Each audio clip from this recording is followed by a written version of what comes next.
মহিলাদের কাজা রোজার আগে শাওয়ালের 6 রোজা রাখা যাবে কিনা?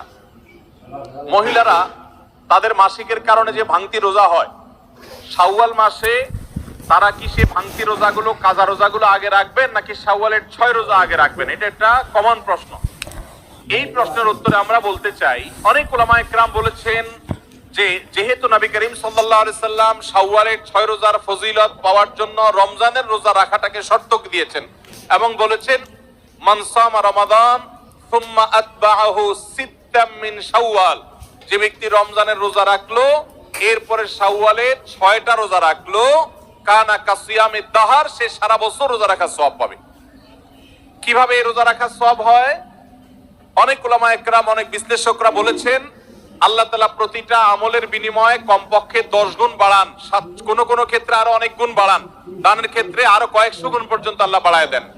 10 গুণ করে যে বাড়াবেন, এই জন্য রমজানের 30 দিনে 30টা রোজা আর শাওয়ালের 6টা রোজা, মোট 36কে 10 গুণ দিলে 360, সারা বছর রোজা রাখার সওয়াব হয়।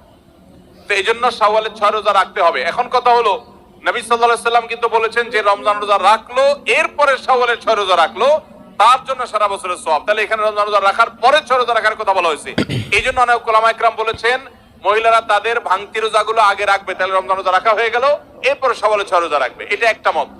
তবে আরেকটা মত হলো শাওয়ালের 6 রোজা যে ভাঙতি পড়েছে এর মানে এই না যে তিনি রমজান রোজা রাখেন না, তিনি রমজান রোজা রাখছেন, এগুলো তো আল্লাহর নির্দেশে কারণে তিনি রাখতে পারেন না, যেহেতু তিনি অসুস্থ মাসিক।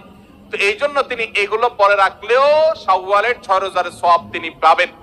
কারণ শাওয়ালের 6 রোজা তো শাওয়াল মাসে না রাখলে আর হবে না, পরে রাখলে আর হবে না, কিন্তু এই কাজাগুলো তো পরে রাখলেও আদায় হবে। তো উত্তম হলো কাজা আগে করে যদি শাওয়ালের 6 রোজা রাখতে পারেন সবচেয়ে উত্তম, না পারলে অন্তত শাওয়ালের গুলো আগে রেখে কাজাগুলো পরে রাখলেও আশা করতে পারেন আল্লাহ তাআলা শাওয়ালের 6 রোজার ফজিলত দিবেন।